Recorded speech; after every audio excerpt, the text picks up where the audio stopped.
Bonjour Manouya, aujourd'hui je reçois Mariva Le qui vient nous parler du FIFO. Bonjour Martine. Alors cette année, d'abord l'affiche est superbe. Merci. Bon, ça, avec, c'est quoi, c'est un igname? Oui, c'est de l'igname. Punaise, il est gros, hein? Ah, ça. Et en plus là pour les éplucher, les manger. Alors raconte-nous un petit peu le FIFO 2019.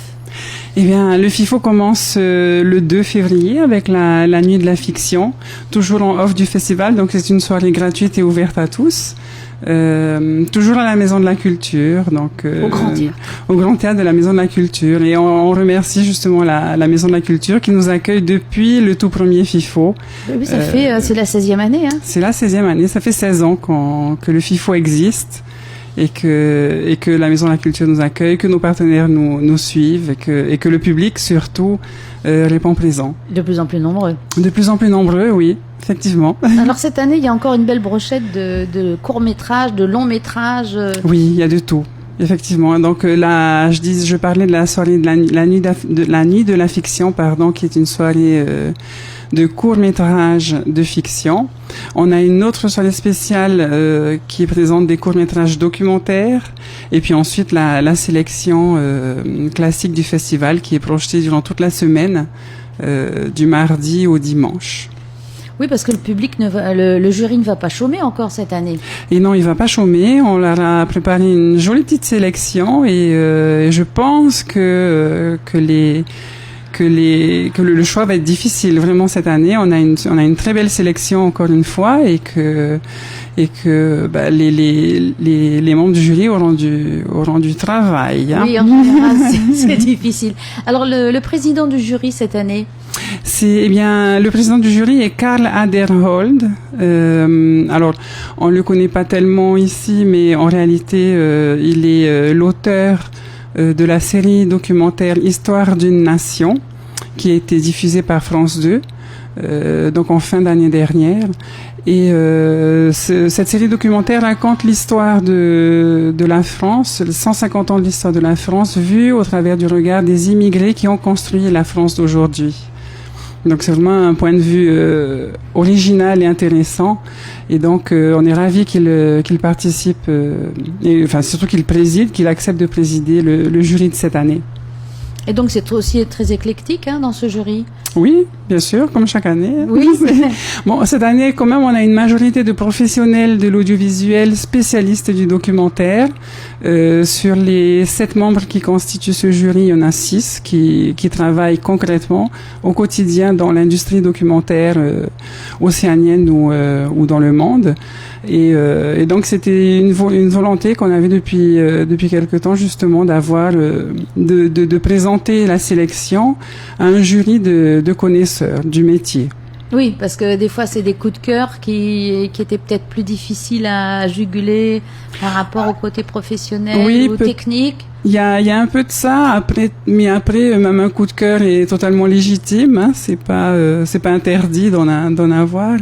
Mais là vraiment cette année on a un jury de connaisseurs, pro, voilà. de pros, donc de connaisseurs du métier ou de la culture, des cultures océaniennes. Et dans la sélection, il y a un petit peu cette fois-ci quand même plus de Polynésiens, ou c'est toujours Eh bien, en réalité, dans l'ensemble de la sélection, il y en a moins que l'année dernière, par exemple.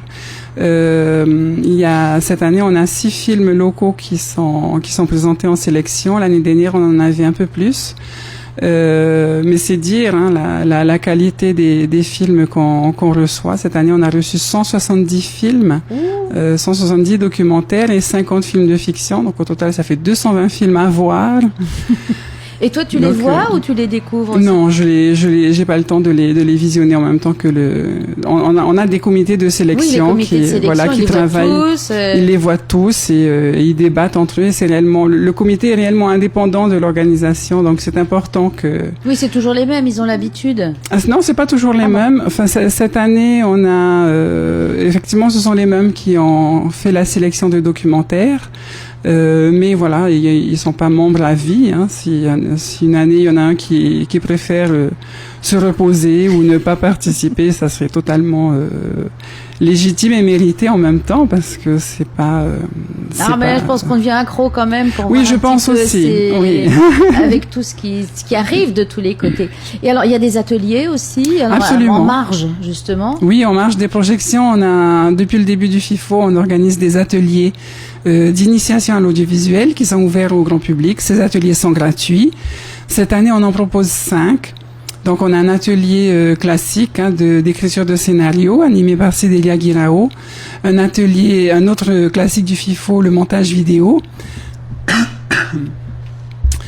Ensuite, du côté des nouveautés, on a un atelier de doublage audio. Donc là, il va être question de reconstituer la bande sonore d'un film. Donc les voix, les bruitages et l'ambiance sonore.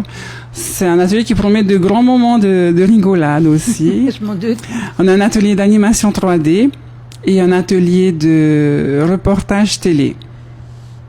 Voilà, donc tous ces ateliers sont ouverts au public, ils sont gratuits. Donc il faut aller s'inscrire sur le site du FIFO. Non, pas sur le site. Enfin, les informations sont sur le site, mais il faut envoyer un mail en fait. Oui, donc, voilà, toute la démarche, procédure. Voilà, c'est ça. Toute la procédure est expliquée sur le site internet ou sur notre page Facebook.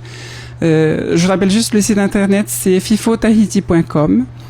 Et puis voilà, on attend les inscriptions. Les inscriptions ont déjà commencé depuis la semaine dernière. Donc les places sont limitées, donc j'invite vraiment le public à s'inscrire à ces ateliers pour oui, parce que bon, c'est pouvoir en profiter. Voilà, il y a le pitch aussi. Il y a le pitch dating toujours. Cette fois-ci, la formule est un peu revue. Dans le sens où il reste ouvert à tout le public, au grand public. Donc, on invite également toutes les personnes, les associations, les communautés ou des gens qui ont simplement une histoire à raconter et qui souhaitent la voir sous forme de documentaire un jour, pourquoi pas, à venir assister au pitch, participer au pitch, même pour rencontrer. Il faut s'inscrire aussi. Il faut s'inscrire. Les inscriptions sont ouvertes le jour même, c'est-à-dire le jeudi 7 février à partir de 8h. Ah d'accord, je crois qu'il fallait s'inscrire en avance parce que l'an passé c'est ce qui se passait. Oui, c'est ce qui se passait, mais justement on a revu la formule et donc cette année la formule du pitch dating est simplifiée et donc les gens peuvent venir sur place s'inscrire le jour même. Ils peuvent évidemment s'inscrire en avance s'ils le souhaitent, s'ils sont sûrs de venir, mais il n'y a pas d'obligation. En revanche, vraiment c'est l'occasion rêvée pour tous ceux qui souhaitent raconter une histoire ou voir un film documentaire sur un sujet qui leur tient à cœur. C'est vraiment la meilleure occasion de rencontrer les producteurs et essayer de justement de faire que cette histoire devienne un film. De les séduire avec une histoire. Absolument. Bien, alors rendez-vous samedi 2 février. Samedi 2 février jusqu'au dimanche 10 février. Et je voulais juste rajouter, j'oubliais aussi, on a renouvelé également le programme professionnel cette année. Donc on propose plusieurs manifestations, plusieurs événements dans l'événement destinés aux professionnels. Donc je les invite également à venir à consulter le site internet pour avoir plus d'informations sur ce programme. Merci Marieva. Merci à toi.